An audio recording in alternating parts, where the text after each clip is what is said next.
Hello, everyone. I'm Rania Khalek, and this is Dispatches. Today, I'm joined by Assal Rad, a senior research fellow at NIAC, or the National Iranian American Council, to talk about the ongoing suffering from U.S. sanctions, the return to the Iran nuclear deal, how little has actually changed under Biden as his team escalates, and more. Assal, welcome. Thank you for having me.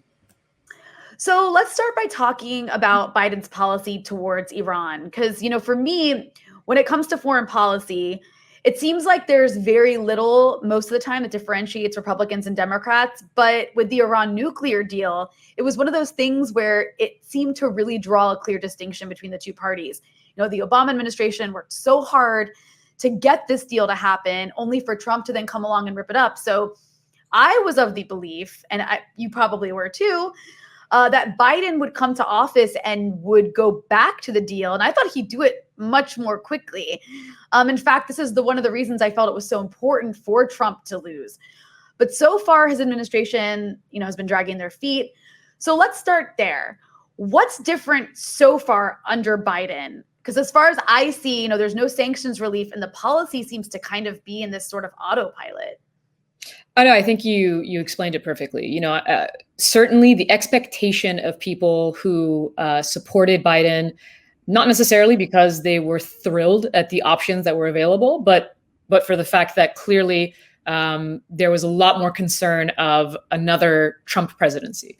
And so on Iran specifically, I think a lot of people saw the Trump policy as its major foreign policy blunder, right? They basically inherited a peaceful relationship, not a friendly relationship, but a peaceful relationship with Iran. They inherited a deal that would prevent Iran from getting a nuclear weapon, and they completely botched all of it up based on this sort of political ideology, especially less so, honestly, because of Trump himself, right? We always have to remember that he's not really a politician. He certainly doesn't understand anything about foreign policy, but the people who are around him, specifically John Bolton and Mike Pompeo, are, sort of classic Iran hawks. They've advocated for regime change and war with Iran. So having people like that around him is what led to the sort of tearing up the deal and really undermining a political success, really the only foreign policy success of the Obama administration. So there was an expectation, given the fact that Biden was his vice president,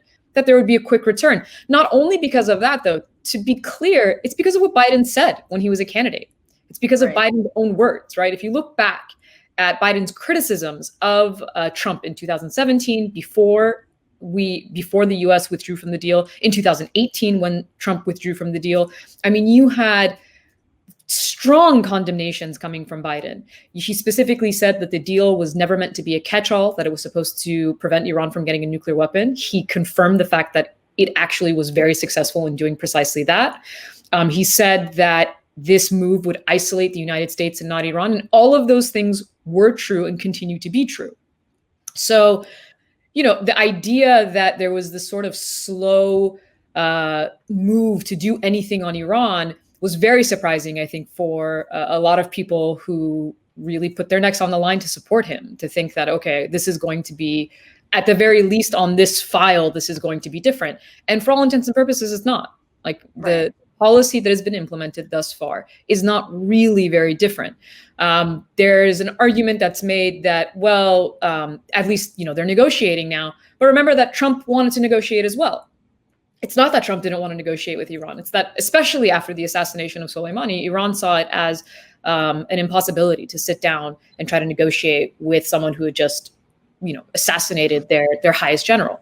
So this isn't necessarily a question of a difference in approach, especially if you look at the sanctions. One of the most frustrating things about Biden is that in April of 2020, he wrote a statement on Medium, Google it and go find it, where he basically calls on Trump to take steps to address the fact that despite exemptions, he says it himself, he's like, yes, there are humanitarian exemptions on these sanctions.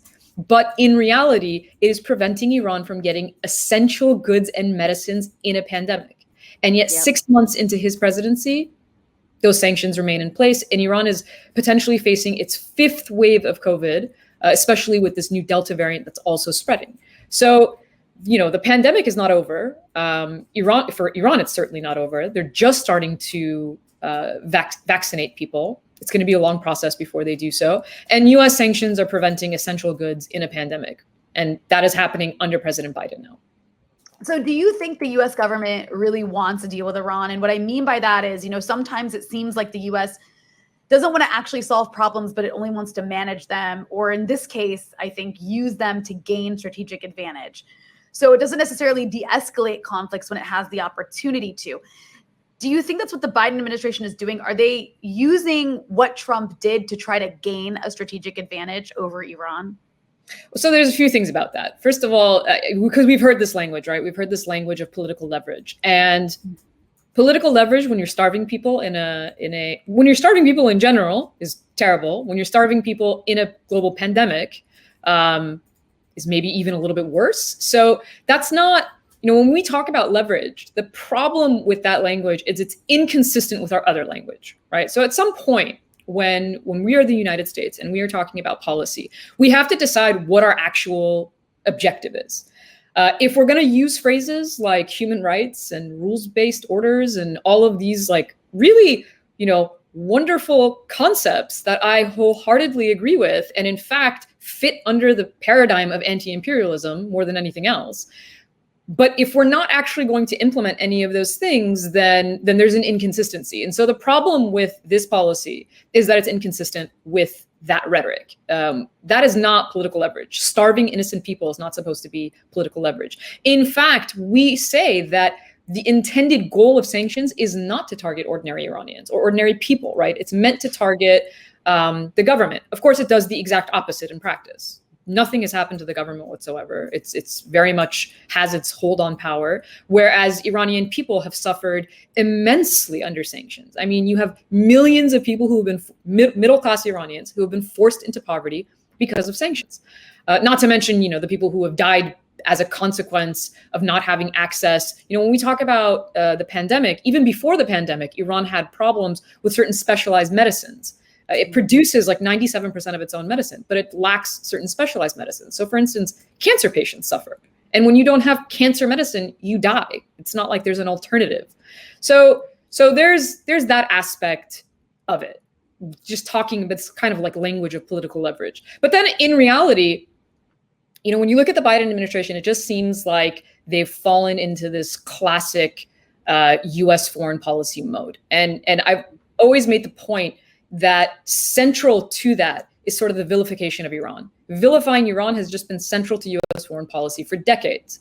And that there's a whole discussion of unpacking where that comes from. But there is an almost ideological bent. And the reason I use the word ideological is it's not actually based in a rational way of thinking. It's not based on our national security, certainly not based on global security or regional stability. It is ideological because it defies rationality, right? So that is coupled with the fact that we're so staunchly pro-Israel that it's also ideological. And so one of the things that's playing into this, and from the Biden administration specifically, this attitude towards Iran, even if they want to return to the deal, it's like they have to remind everybody, but we know they're bad guys. We know they're bad. We're just trying to stop them from getting this weapon because they're bad. Right? This is always the way that the conversation is framed. And Israel is always playing a role because it is really one of the only states in the world that is emphatically against the idea of this deal. Now, if Israel's objective, and I don't like using the nation states as the frame. Obviously, Israeli politics are diverse. Israeli society is diverse, as is the case in the United States and Iran. Not Iran. I don't know if it's that diverse, but yeah. Yeah, well, Iran has 40 million people, so they're probably all exactly the same. But when you're looking at that influence, it is impactful for the Biden administration. Clearly, we have seen where they stand on Israel, especially early into the administration with the escalations in Gaza and the bombings of Gaza. You saw this administration do essentially nothing, right? Condone it, say that it's not an over. I mean, Biden literally said it's not an overreaction. 7 kids are dead, but not an overreaction. It's completely fine.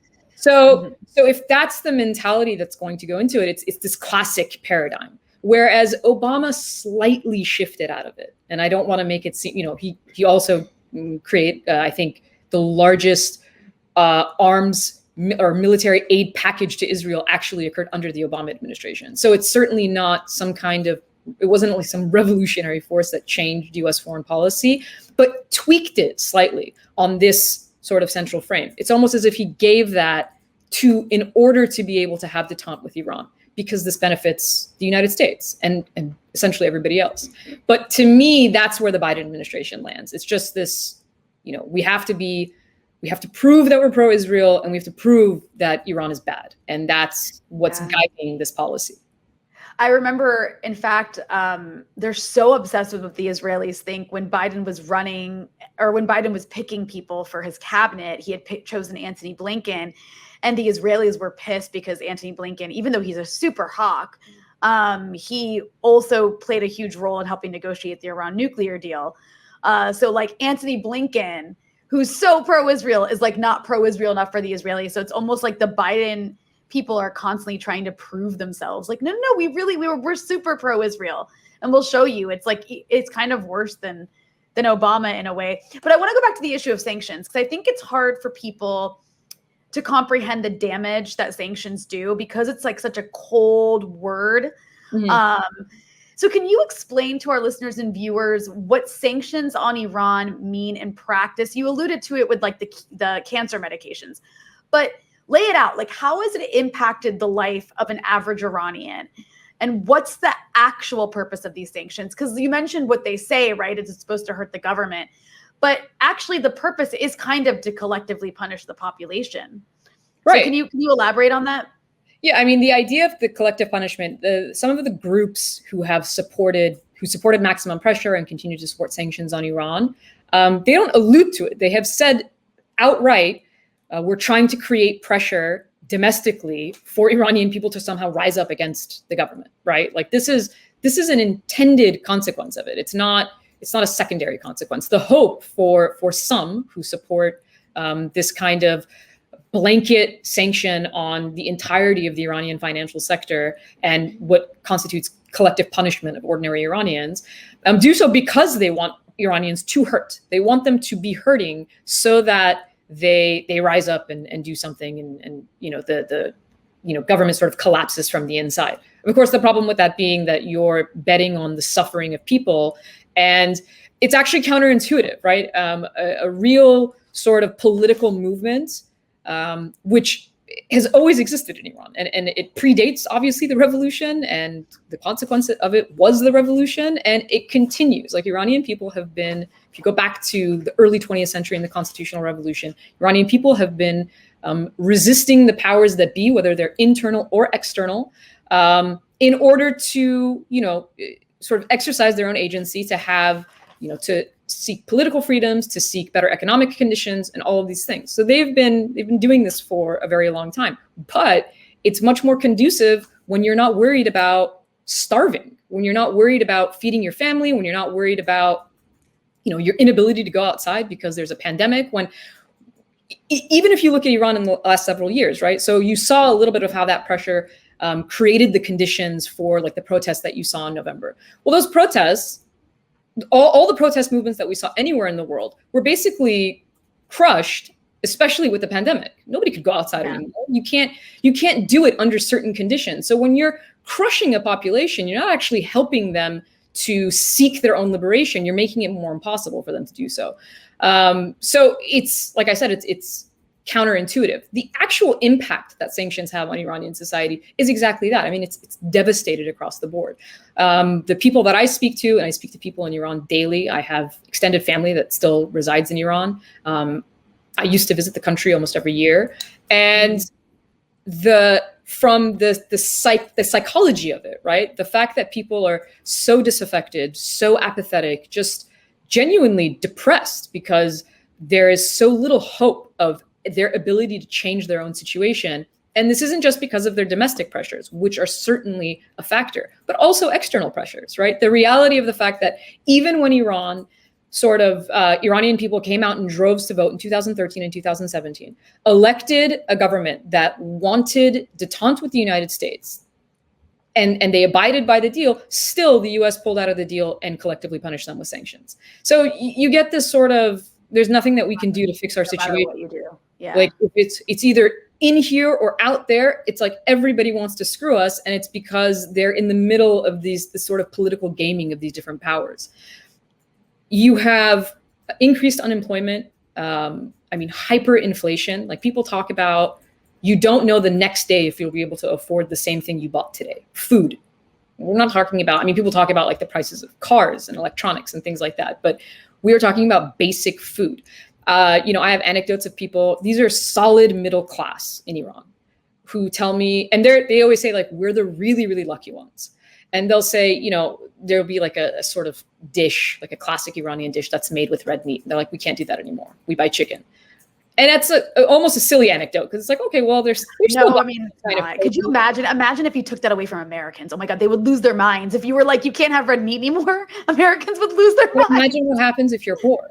If you're poor, you can afford anything. So these are people who can actually afford things, right? And it's incredible when you listen to the stories. I mean, I had someone I was just speaking to who said, in terms of the scarcity of goods, you know, we used to, when you're in the Iranian diaspora, almost everybody has family in Iran. And when people travel, they always ask for, oh, do you want us to like send you something like a gift, you know, something to send. And now everybody is sending vitamins, medicine, and people even ask for things like t-shirts. I mean, that is the level to which we've gotten. Like they don't have these basic things that they could have, that they used to have access to. They don't anymore. And they describe it as being akin to the war with Iraq in the 1980s. So when we say sanctions we talk about sanctions like it's this, you know, benign, we're avoiding war. So actually we're just going to use sanctions. Sanctions are warfare. It has similar consequences in the lives of the people who are affected by those sanctions. The fact that Iran has had such a difficult time in being able to pay for vaccines is a testament to what the sanctions are doing in terms of their impact. And so, yeah, I mean, it's devastating across the board for anybody who's there, except for the elite of the elite who in any country have not been affected by the pandemic, have not been. In fact, it's a boon, right? Like sanctions for when they talk about corruption in a country like Iran, there certainly is. But guess what sanctions do? It helps facilitate more corruption. It doesn't hurt those people. It actually benefits them. It's a boon. So why would they want to have sanctions lifted? It's ordinary people that do. Yeah, it's really sad what you're describing, because it sounds so familiar, because it's the same story in Lebanon. It's the same story in Syria. And now Iran, and it's like you talking about the vitamins, like that's, you know, I have extended family in Lebanon and everyone's traveling. It's the summertime and they're all like, can you bring us vitamins? Can you bring us, it's the same thing. Like, can you bring us these things that we could get last year, but now we can't? Lebanon is a little bit of a different situation, but it's experiencing those same things like hyperinflation. You don't know how much something's going to cost. I mean, the price of eggs just like doubled. I can afford it, but like, I don't know how other people are buying eggs. It's like really basic, locally produced food. So, I mean, this is what sanctions do to countries. And you mentioned the corruption, and it's the same thing. Like, you know, in Syria, I mean, the sanctions have actually given rise to these kinds of like oligarchic monopoly businesses where, you know, this one rich person will just dominate the entire industry of this one particular thing and make all the money off the black market production of it because it's been sanctioned. So it actually helps those people like pretty tremendously. Yeah, I mean, it's the same in Iran. And when you look at it, you know, one of the things that the nuclear deal did is, and why Iranian people supported it as much as they did at the time, was that it opened Iran up to the international markets. And by doing so, it sort of forces certain levels of transparency, right? If you want to be part of the international economy, there's certain levels of transparency that have to exist for you to do so. And again, that benefits the society. It doesn't benefit the people who are, you know, to your point, like benefiting from black markets and sanctions. It benefits the society itself. And that's why they supported it. So again, our policies are counterintuitive. They don't actually accomplish the things that we at least our stated goals. Our stated goals, right? You know, one thing that you're constantly pointing out to great effect, I think, is this kind of human rights hypocrisy in the region. Because, you know, Iran is portrayed as this, you know, kind of big, bad, evil beyond the pale. Like you mentioned, it's like America's ideology to believe Iran is the axis of evil or whatever. But then look at who our friends in the region are. Can you talk a little bit about that? Because it really is fascinating that any American official gets away with lecturing or moralizing to Iran when our friends are who? Who are our friends in the region? So this was the original point that I made, right? The issue with talking about human rights and an international rules-based order is if you do it inconsistently, then obviously you don't mean it, number one. And number two, it renders the entire point of an international system moot, right? The point of an international system is that there are laws above nation states that everybody has to abide by and be held equally accountable to. If you're not held equally accountable, then it's not a system. It's just a tool now to extend sort of like imperialism. I mean, that's what it is, right? You use it when you want to invade Iraq, you go and you stand in front of the international community, you lie in the case of the United States, and you make some sort of case to justify an invasion of a sovereign state.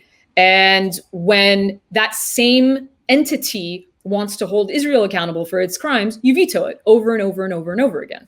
So what's the problem? The problem is it's completely inconsistent across the board. There's so many inconsistencies. There's so much hypocrisy that you have to like sort of unpack it. So that's one layer of hypocrisy, right? The way that we use these international bodies. There's the hypocrisy, of course, it's amazing to me that we so rarely talk about this. And I'm not comparing, the United States is not an authoritarian state. I'm not saying it's an authoritarian state, but it is a human rights abuser. There's no question to that fact either. We have our own domestic issues. You have 40 million Americans that live in poverty, despite the fact that it's the richest country in the world, millions of people who don't have access to healthcare, institutional racism that, the plight of Black Americans is something that should be a concern of anybody who's concerned about human rights anywhere in the world. And of course, there's what we do outside of our borders. Like those are human rights too. Like when you carpet bomb countries and kill hundreds of thousands of people, that's a human rights violation. They have the right to live and we're not letting them. So it's not even the fact that these are conversations that aren't had every day and is not just an obvious fact is sort of ridiculous. We sit on this moral high ground when in fact we bomb countries whenever we feel like bombing them, right? We just bombed Syria. Literally. Yeah. And the problem isn't that, when you have this conversation, the idea isn't to say, if I say don't bomb Syria or don't bomb Iraq, then that means I support anybody on the flip side of that equation. It just means I'm telling my own government, stop bombing people to solve the problem. Obviously, it has not worked. We've been doing it for decades. It doesn't work. It doesn't help. We're not winning any wars. I mean, we don't win wars.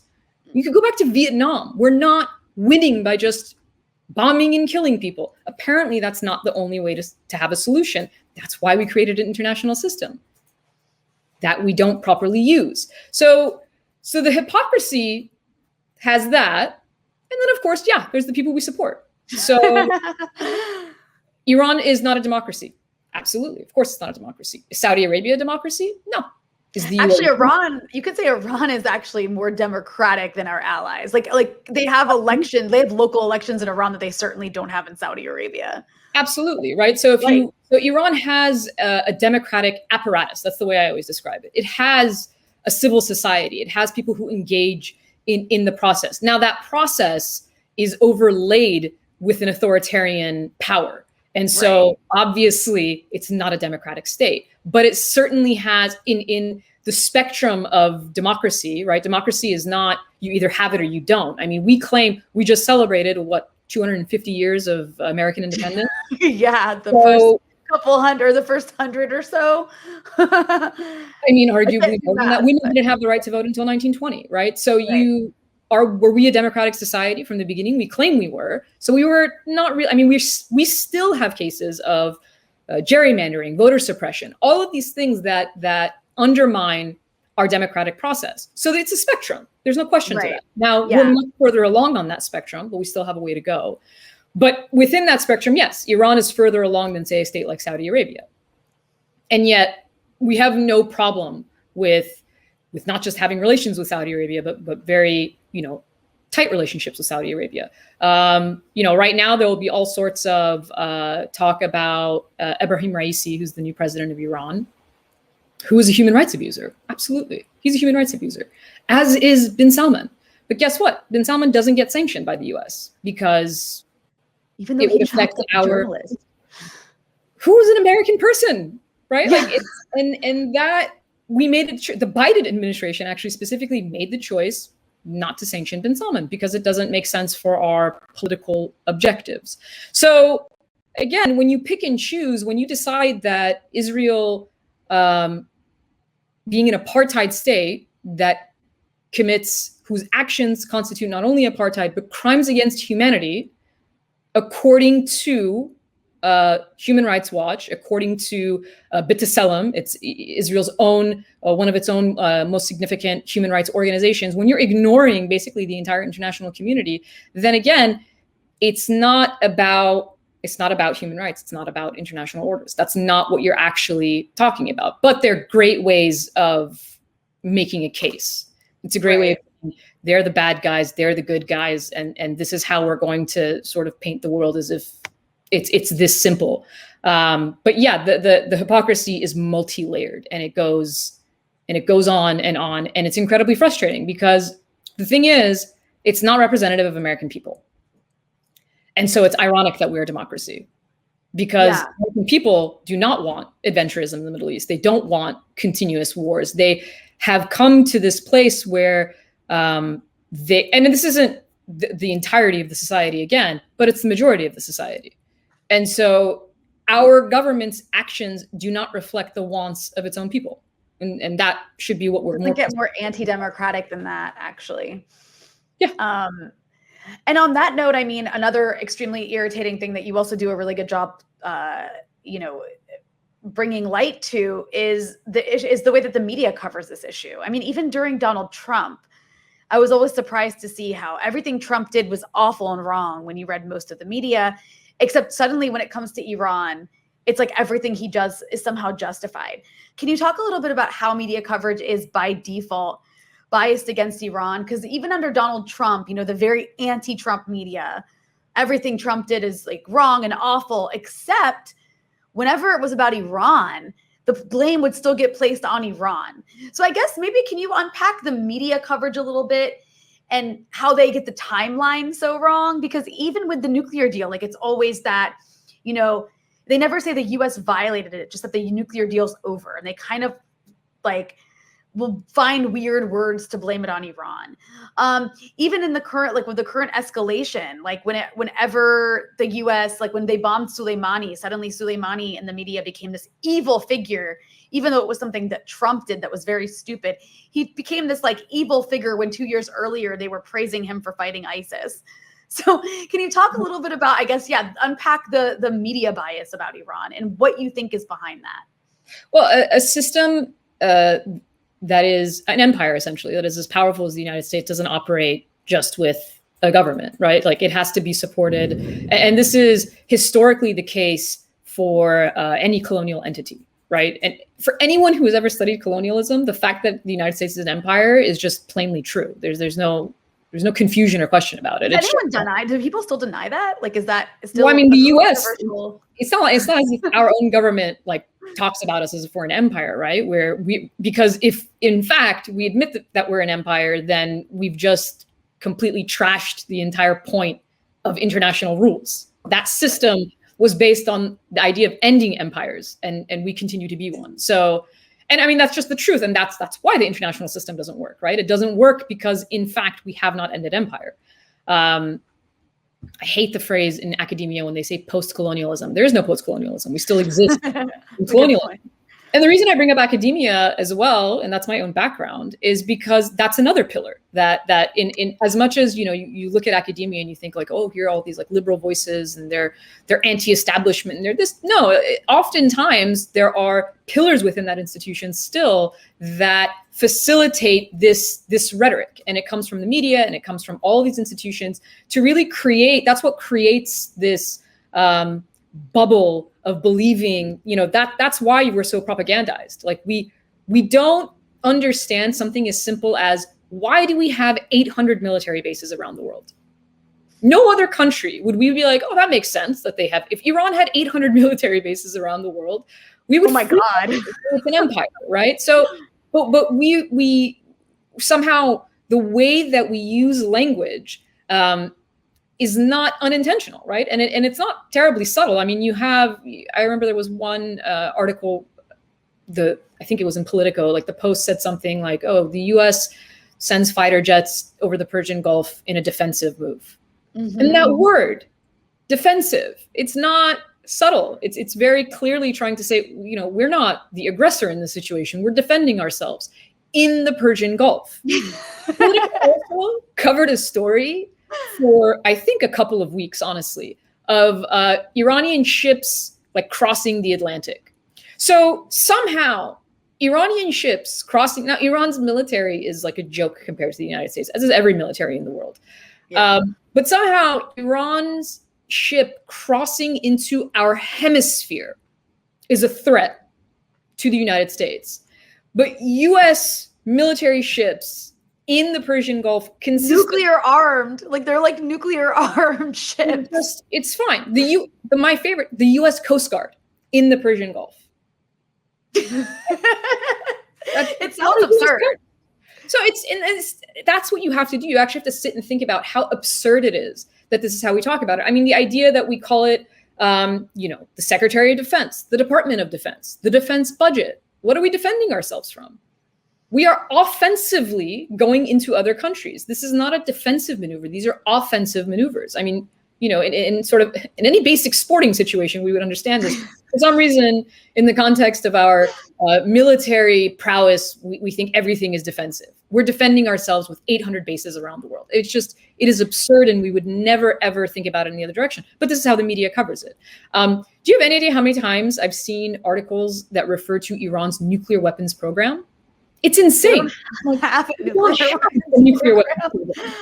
They have a civilian nuclear program. That is what it is. New York Times editorial post came out with, or editorial board came out with a piece a few weeks ago, where the argument in the article was that the U.S., basically the international community, should capitalize on the Iran deal and expand it to make the Persian Gulf, specifically is what they said, a nuclear-free zone. Okay. In the exact same article, they acknowledged the fact that Israel has nuclear weapons and said, but that's non-negotiable. It's an exception. It's always an exception. This is not rocket science. It is not a nuclear-free region if one country exclusively has the right to nuclear weapons. It's a military advantage. And you're wondering why other countries are like, no, we don't want one of them to have to have a military advantage.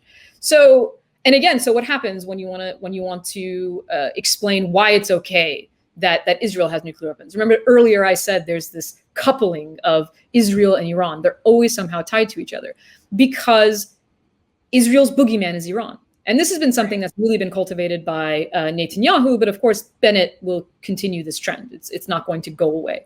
But the idea that Iran is an existential threat to Israel, and therefore Israel has the right to anything under the sun that it considers its right to self-defense. Iran can have its scientists assassinated, its nuclear sites attacked, fires, bombs, sabotage left and right, and it cannot exercise the same right to defend itself. And that is not unique to Iran. It's the exact thing that happens in the situation with Palestinians as well. Right. Palestinians also, there's no discussion of, do Palestinians have the right to defend themselves? It's always just, well, Israel has the right to defend itself. And we have all sorts of reasons why we say it's okay, for instance, by saying it's the only democracy in the Middle East. Apartheid states are not democracies. Mm-hmm. That should be like a basic, I'm happy to see that there are actually members of Congress who say this. Yeah, this is new, it's pretty incredible. It's incredible that during the last bombing campaign in Gaza, you had member after member of the US Congress actually saying something and standing up for Palestinians and saying that we should condition aid to Israel. I mean, it's a minority, it's a small group, but the fact that it's unprecedented, completely unprecedented. And the fact that it's unprecedented for someone just to say like a basic truth is something that we should reflect on as a society. Yeah. How have we gotten to this place? The media plays a central role. The way that things are phrased, I actually tweeted, I think it was like yesterday, I was like, stop putting apartheid in quotes when you're talking about Israel.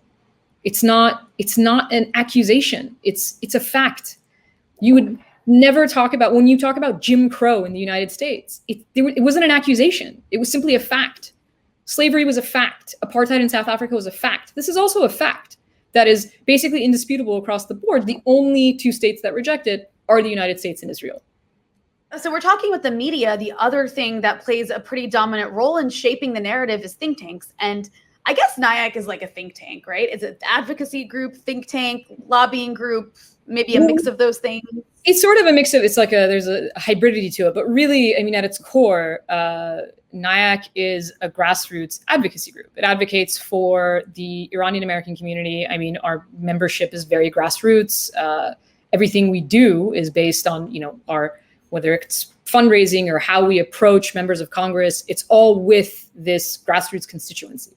And so go ahead. Well, so what I was going to say though is, okay, so you're at this advocacy group where you guys push for diplomacy, but you're surrounded essentially by this like sea of neocon think tanks, advocacy groups, lobbying organizations that are all backed by weapons companies and various Gulf state governments that have a really hard line against Iran. So I guess my question for you is, how do you operate effectively in that environment? Because you're kind of like up against this monster. Yeah, no, I mean, absolutely. And so this is the interesting thing is sometimes when you look at like online sort of attacks on me personally or NIAC as an institution, I mean, you would think this is like a massive multi-million-dollar organization that's functioning. We're like 12 people.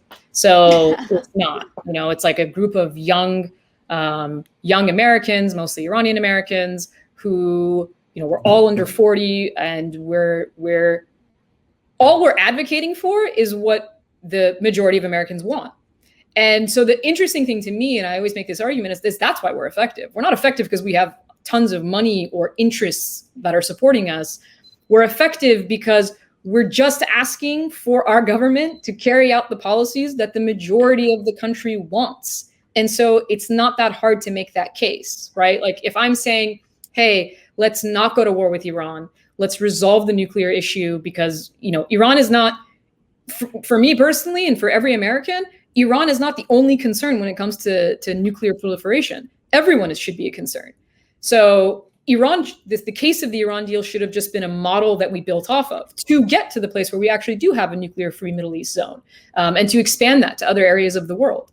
So why we're effective is because people agree with us. There was a poll at the end of February, a YouGov poll, I think it was, and 84% of Biden voters, 84% said that they supported direct negotiations with Iran to resolve the nuclear issue. 54% of Trump voters agreed. So we talk about bipartisan, there's bipartisan. That's the majority. Everybody agrees on this point. The fact that we're not doing it so easily is actually because of the very moneyed interests that you just talked about. They have clout because they have obviously a lot of resources, but those resources are going up against the want of the majority. Yeah, that makes sense. So I want to ask you a bit, I want to like move a little bit to the aftermath of the Iranian elections. Mm-hmm. The winner of those elections, who you mentioned, was Ibrahim Raisi, who takes a much harder line against the US after it pulled out of the nuclear deal. And here's where I appreciate that there's this difference of opinion among Iranians. I had Mohammad Marandi on my show recently, and he explained the difference between a hardliner and reformer. And I think he falls more into the first category. And he actually thinks hardliner is like an unfair term with a negative connotation in the US, and that it's the reformists who are actually worse for Iran, in his opinion, as they're more, economically conservative, and they make Iran, in his opinion, more vulnerable to the dictates of global finance capital. So I guess my question for you is, Can you explain your position on this? Because you're not a fan of the hardliners or the principalists or whatever term there is to call these different groups of people. And there's no right or wrong answer here. I just think it's important to recognize that there's this wide range of views and that Iranians are not, a monolith. So yeah, I don't know. Oops, I did not mean to put that on screen. I'm having a tech problem today. I hope people can bear with me. But yeah, what is your position on this issue of hardliner versus reformist? And is there one camp that you feel is actually worse for the country or better for the country? So it's an interesting question to ask it that way. Iran is certainly not a monolith, not within its population, nor within the people who are in power. Even those who are in power in different sort of pockets of power have very different views of what the strategy is moving forward. The one commonality that everybody in the Iranian government specifically has is that they want to retain power. They want their system to stay in power. They want to stay in power themselves. It's not really unique to Iran. Basically, every state in the world, that's what their common objective is. How do we retain power? How do we retain the status quo? That's what the status quo is, right? Being a conservative in its most basic element is just keeping things the way that they are because you benefit from that system. But there is a difference in how, certainly in the rhetoric that they use and how you would approach things and how you would have international relations. My concern is less thinking about what my opinion is, because I am an Iranian American. I was born and raised in the United States. I am of Iranian heritage, but my advocacy and my work focuses on my own government, which is the United States. So I think that when I look at, I'm a scholar of Iran, I'm a historian of Iran, so I talk about Iran in that capacity. But when I actually look at what the state, what is better or worse for the state, what I draw conclusions from is how the majority of the people feel. And it's hard to make that statement, right? To say this is what the majority thinks. What's the evidence to say that this is the majority? That's the conclusion that I would draw, that the majority of Iranians certainly want reform, because while this system currently helps a certain group of people, it's a small group and it's a minority. And to understand what I mean, here's the parallel. So if you talk about the United States is also not a monolith. Now, if I talk about Donald Trump and his supporters, it would be ridiculous if I said, well, they're not real Americans. Of course they are. That's not a real statement. They are real Americans. He and his outlook has a significant following and support in the United States. Yes, Biden won decisively, but Trump gained millions of votes between 2016 and 2020. So this idea that you could talk about the U.S. as if this group of people doesn't exist is ridiculous. You have to face the fact that they do and try to understand, how can we move forward in a way that's equitable to everybody across the board? And so that's what I would think in the case of Iran as well. Yeah. But in the U.S., it's fair to draw the conclusion that it's not the majority, right? The majority, and you base this on voting patterns, on polling, on different types of studies that will tell you how you can draw that conclusion. So that's why I would say in Iran, if the majority of Iranians want reform, then I would support that, because that's what the majority of the country wants. And I do believe in the democratic aspirations of Iranians. And just like in the US policy and politicians should reflect the will of the people, I believe that is the case in Iran as well. And I just happen to draw the conclusion that is a majority reformist camp. Now, the fact that the reformists have failed to deliver on their promises is part of the reason why they basically garnered no votes in this election. This is even the voter turnout that they show, which is 48.8%, is misleading. About 3.7 million of those ballots were protest ballots, blank ballots. So right, yeah. You're at this inflection point for Iran as well, where they're really thinking, okay, this is complete failure. That's where this other line of thinking comes from, right? I can't fault a group that I might not personally agree with, but I can't fault them for thinking, well, this isn't working. This has not worked. It's also the U.S. It's also the U.S. made it not work. Yes.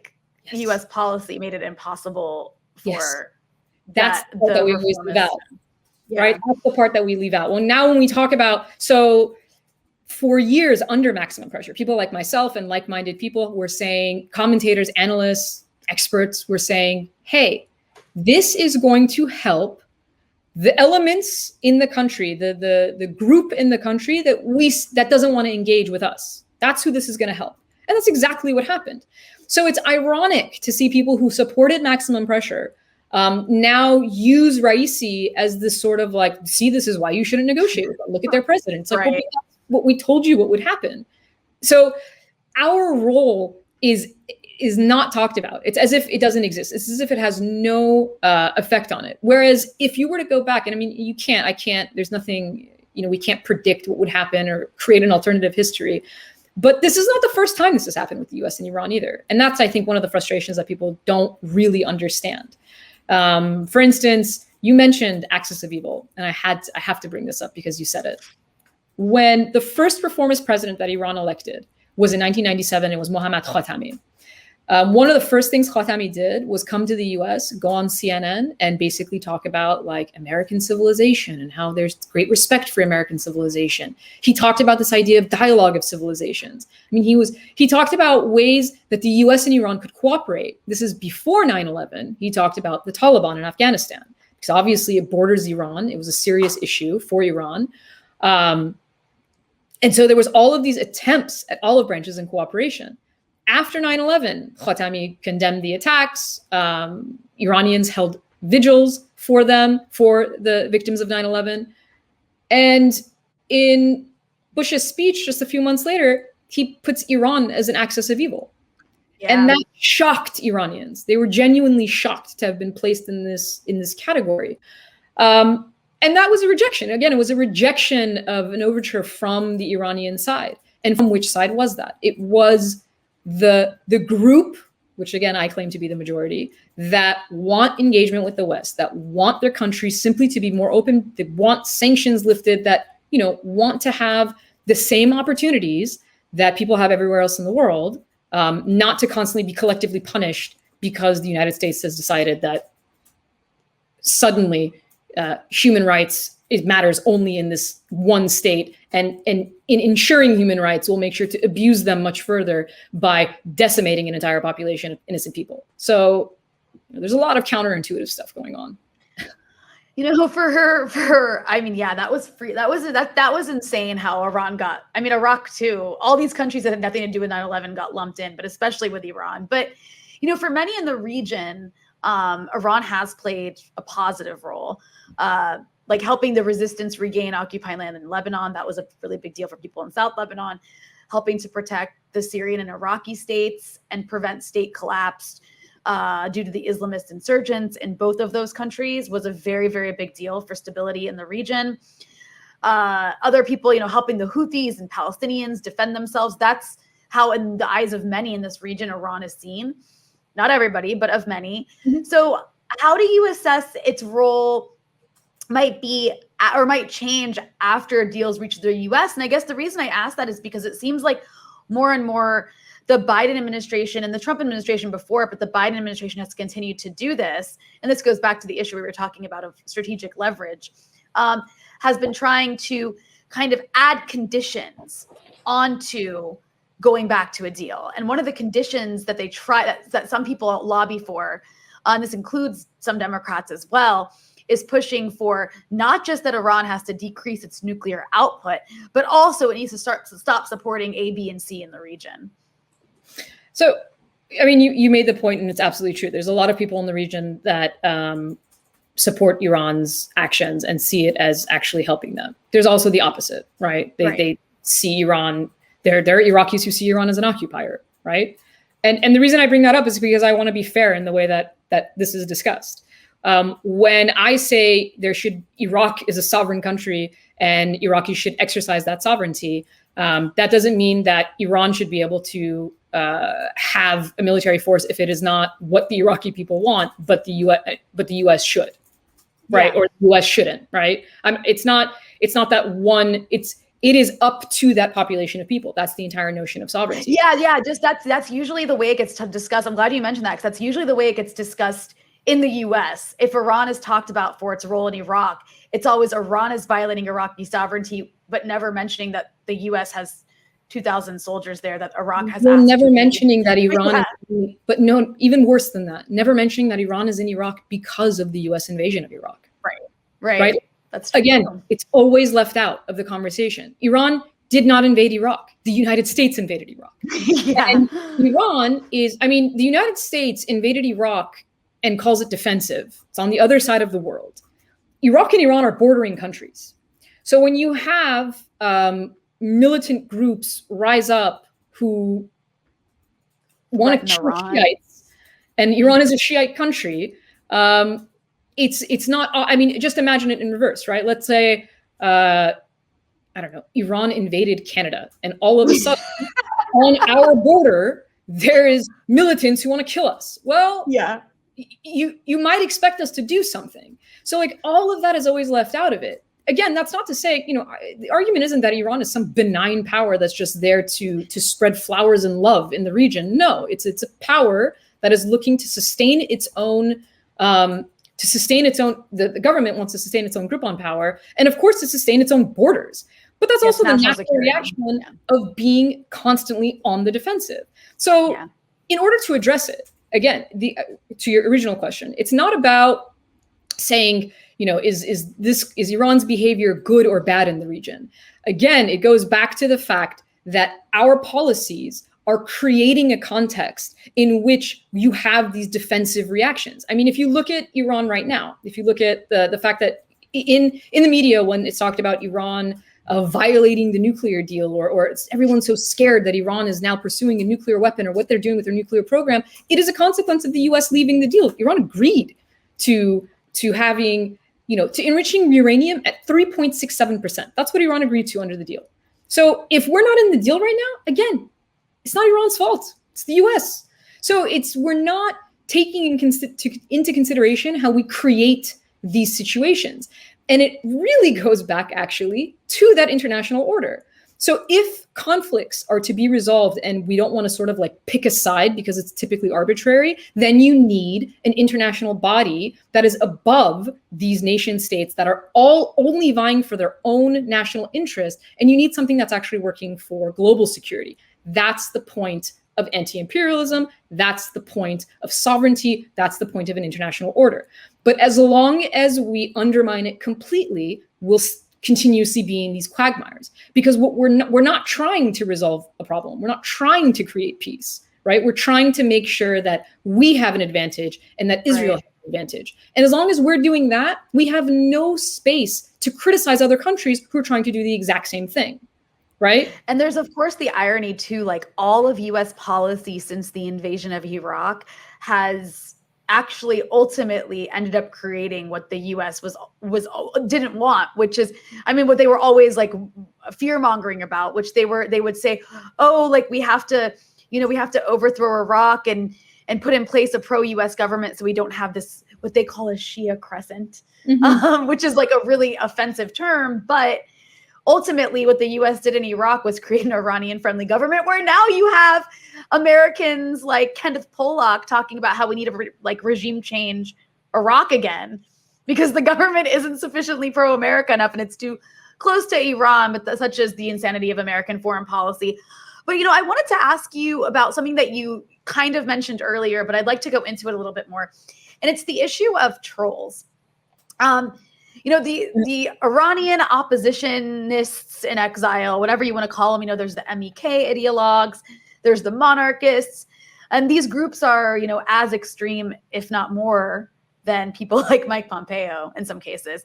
And they have these networks of trolls that attack people like you who support detente and diplomacy over war.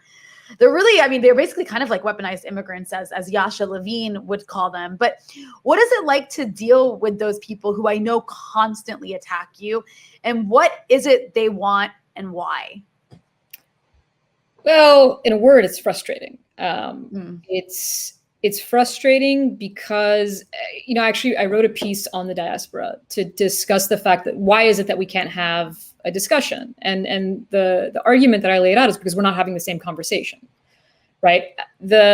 When you look at these, you know, the reason why I have a difficult time communicating with someone who is talking about regime change in Iran is because I'm not talking about what's happening.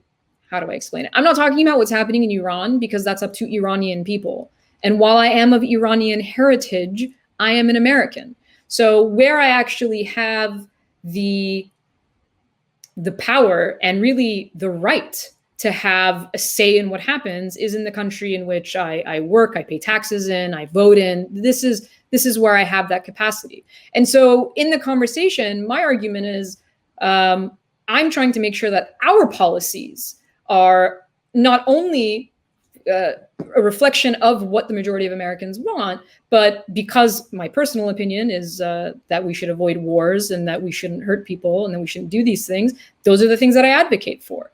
There is an irony to the fact that there are people who use things like human rights and international orders, just like the United States does. I mean, they use that same kind of language, but then want to implement policies that actually hurt them. Mm-hmm. So you see the people who support things like maximum pressure boast about the crippling sanctions. I'm like, how is this helpful to people? I'm seeing people who are suffering. That's what I'm seeing.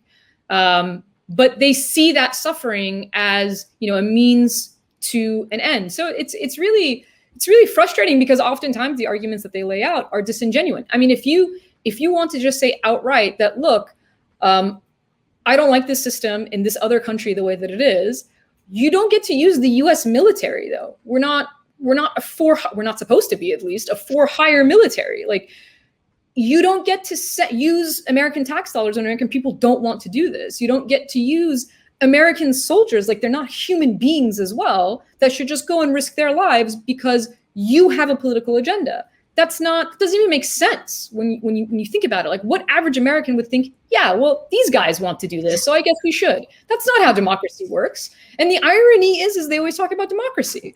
So it's like, well, but democracy, you can't sacrifice democracy in one place because you think it's going to somehow help fulfill it in another. That's counterintuitive. So, the attacks to me, especially the language that's used in them, and this isn't just online.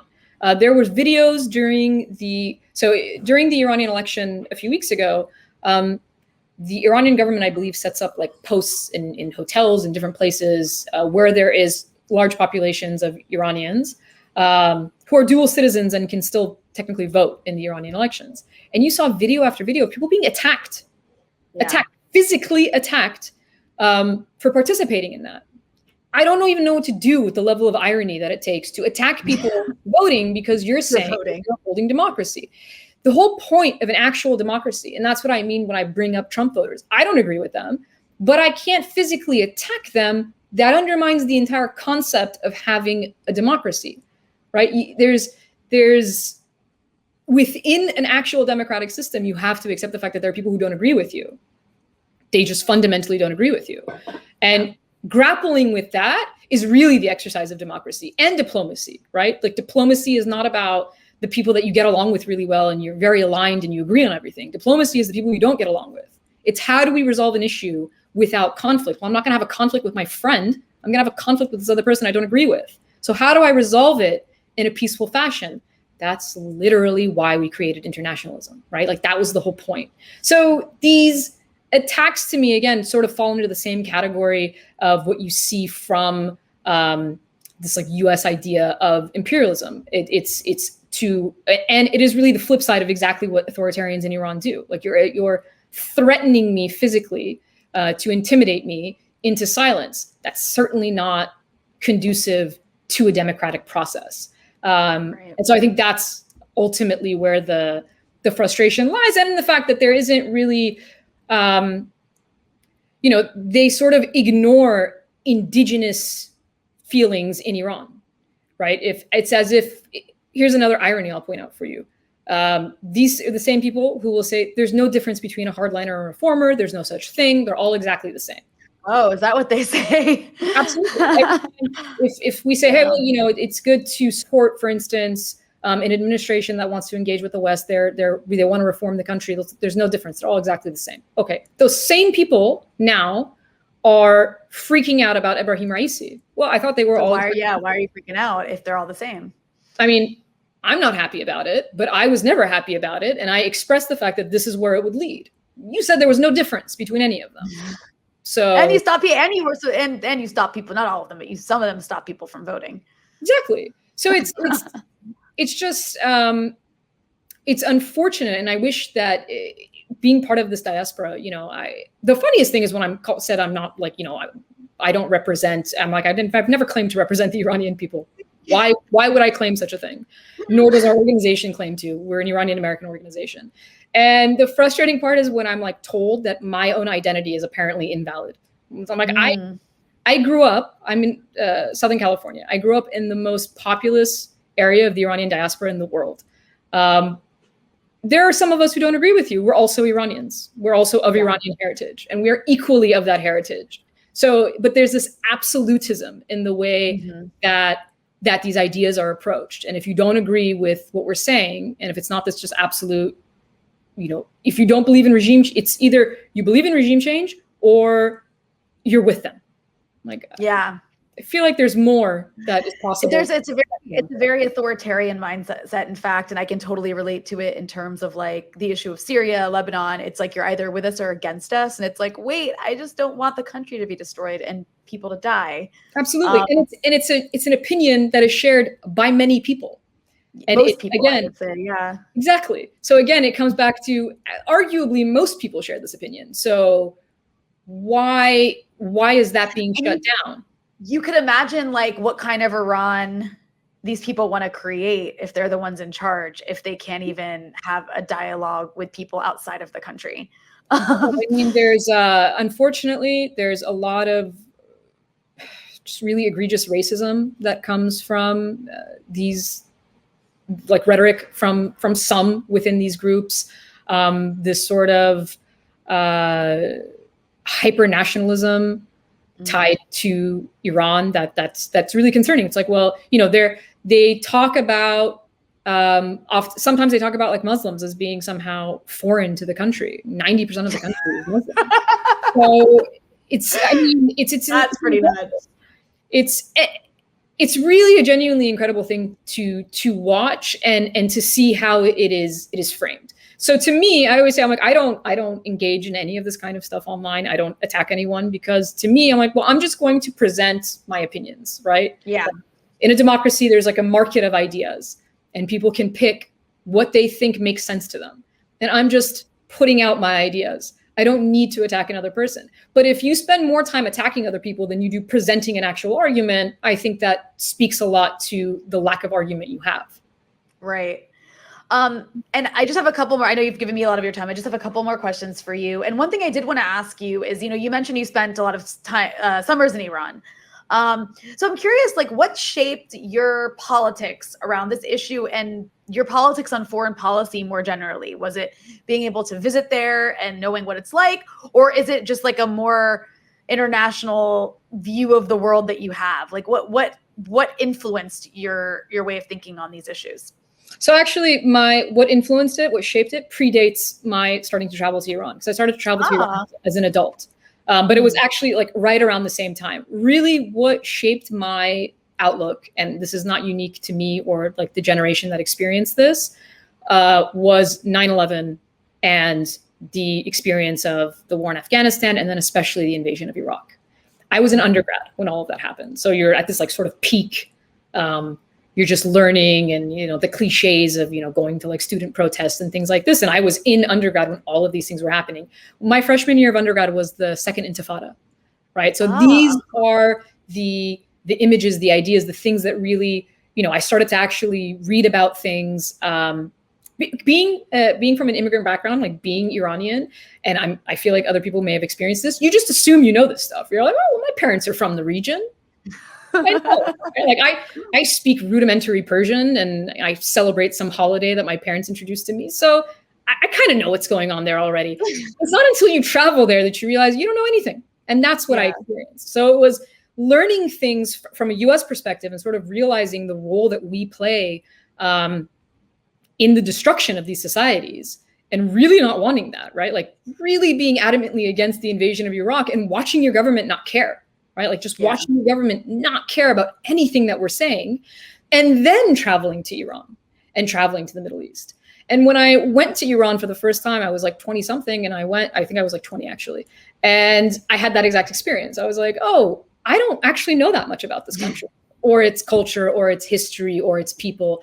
I have the experience that my parents carried in a time capsule from like 1978, you know? So it's a completely different situation. That country has moved forward, the diaspora has not. And that disconnect really made me interested in understanding Iran. When I was an undergrad, what I wanted to pursue in my PhD studies was Israel-Palestine. It wasn't until I traveled to Iran that I was like, you know what, I should actually start to understand this country of my own heritage a little bit better and not assume that I know it, because I didn't. And that's really what shaped, you know, the entire outlook of really being against war, really being, you know, against imperialism, and then actually learning the history of that and realizing that we're using the exact same language, the exact same rhetoric, the exact same discourse as British colonials 200 years ago. It's the same thing. No one ever stepped in and said, hey, we're just going to steal your stuff. No one ever said that. They said, we're here because we're here to help you. That's always what colonial discourse was and continues to be. And we're doing the same thing. And it's almost weird to read that history and then be in the present and watch it unfold. That's a really good point. Someone should make like a juxtaposed like montage of then and now in terms of the rhetoric. Because it really is, yeah, this narrative that's spun and recycled over and over again, just kind of updated to be with the time, to fit with the times. But yeah, we're here to civilize you. We're here actually to steal your resources. We're here to help you in whatever way. It's always, we're here to help you. Now, in the case of the language is also obviously different. Today, nobody can say, well, you're savages, so we're here to civilize you. But, you know, well, you're not democratic, you know, you're backwards, you're fanatics, you're this, you're that, you're whatever you are. And we're here to offer our democratic services. And I guess lastly, what I want to ask you is, you know, if you were advising the Biden administration, like ideally, what do you want to see happening right now? Which is obviously isn't happening. But if you could be the one like really pulling the levers, what would happen ideally? Well, it would have been very different from the very beginning, right? And so. Well, because the difference would have been, I think one of the things that was so frustrating about the Biden admin is, you know, on day one, he sort of did this, I'm going to reverse what Trump did, executive orders, right? He returned us to, I think it was like the WHO, the Paris Climate Accord. He rescinded the Muslim ban. Those were all great things. But he could have also just returned to the deal on that same day. That didn't mean that he had to lift all the sanctions the next day. It just meant at least it's a show. It was a gesture to be like, hey, I meant it when I said we're returning to the deal. Now let's talk about sanctions and, you know, everybody returning to compliance. We didn't do that. Now, I would have him lift sanctions. I would have him lift sanctions if for no other reason, aside from the deal, on humanitarian grounds, which is something that he advocated for himself. And I think that is the core frustration for me as someone who really supported this administration and wanted to believe that it was going to approach things differently, is that stop making the suffering of people leverage. That's not leverage. It's inhumane. So if we were to actually take a concrete step, I mean, right now, the situation that we've created sort of allows Iran to also facilitate the stalemate, right? The idea is always, oh, it's the US doing it. That's what Iran is saying. And on the US side, it's Iran that's doing it. But as long as the US doesn't take any concrete steps, Iran can sort of get away with saying that, yeah, it's them. Yeah, because the US is the one that pulled out, right? Exactly. Like, yeah. So take steps, lift sanctions on humanitarian grounds because we are still in a pandemic, because they are still experiencing all sorts of shortages that affect their ability to combat that pandemic. And while I say all of that, it shouldn't be that we're in a pandemic and that's the reason you lift suffocating sanctions. Even outside of a pandemic, those sanctions should be lifted. And then, you know, Iran would return to compliance and everybody would return to compliance and we'd be back into the deal. And then from there, you know, if there's something that is possible to expand on, unfortunately, with this administration in Iran, that seems less likely. It's not an administration that's oriented towards engaging the West. And so this is really the ceiling, I think, of in this period, diplomacy between the United States and Iran. But at least we will avert a conflict. We will prevent Iran from being able to pursue a weapon. And hopefully it will allow some areas to expand on. But I really think the core thing is avoiding conflict, which if we continue on this path, given the precedent and history of the United States, it seems like a possibility that we should not entertain. Yeah, no, it's actually insane, especially with the way that the US sees anything that these Iraqi groups in the Iraqi PMF, and I say the word Iraqi because they are Iraqi and not they're called like the US government officials but I mean they are allied with Iran, but US No, but government officials that phrasing is actually used when you talk about media again. That phrasing is used always as, you know, again, like the point is to make it bad. It's like well, so the point is, yeah, the point is to make it bad and to also put the actions of these Iraqi groups with domestic Iraqi concerns on Iran. Yeah. When it's actually not the case. Iran isn't sitting in some control room like calling the shots. I know this for a fact because I've reported from Iraq and I've actually embedded with these groups before, or at least some of them, maybe not the ones that are lobbing rockets at the US, but they are lobbing rockets at the US because they're pissed off the US killed their leader, who everybody forgets about, alongside Qasem Soleimani, was Abu Mahdi al-Muhandis, who was a very admired figure and commander in the Iraqi PMF. He was seen as being at the forefront of fighting ISIS, and Iraqis are pissed that the US killed him. And they're still really angry about it. And the Iraqi parliament, after that killing by the Trump administration happened, voted to call for the US to leave Iraq. And it has been over a year. The US has still not left. And that is why these groups keep hitting US positions. But every time they do that, and it's them who are deciding to do it, the US, like the US government officials really believe it's the Iranians doing it. And that actually, I think, is probably the most dangerous obstacle right now to any sort of real detente between the US and Iran, if the US thinks that Iran is constantly attacking them when they're not. But well, it's also Iraq. It shows Iraq is also not a monolith, right? Like, right. So yeah, there are a lot of Iraqis that it was after the assassination of Soleimani. I honestly think it was Pompeo himself who like shared some video. Oh, it was Pompeo. It was like Pompeo. Like Iraqis running out and being happy, and I'm like, and I'm sure that there were Iraqis that were happy. I'm sure that there were Iranians that were happy. Well, there are Iraqis that are allied. There are Iraqis that are allied with the US. Yeah. So we have the ability to look at a video of like a few people running out, and this is somehow indicative of the entirety of Iraqi society or Iranian society. But then the videos of seas of people mourning and angry in the streets, somehow we can ignore that because that's not. I was just in Iraq a few days ago, and the first thing you see when you leave the Iraqi airport, right, which is the airport in Baghdad, is this several giant billboards of Soleimani and al-Muhandis, and saying we'll avenge our martyrs. Everywhere you go in Baghdad, there's photos of them, there's billboards of them. Inside the Iraqi airport where the gates are, when you leave, there is a giant screen that just shows this digital photo montage of al-Muhandis. So yes, of course, there are Iraqis who don't like the PMF, who don't like Iran, who'd rather America occupy their country. I mean, that belief exists. Like there are Iraqis who feel that way, but Absolutely. The sentiment in the streets is not that. The more common sentiment is to view the PMF, the Iranian-backed militias, as a fighting force that saved the country from ISIS, which they did. Had it not been for the PMF, ISIS would have certainly not been defeated the way it was. And there are still ISIS the US attacks. Just take credit for.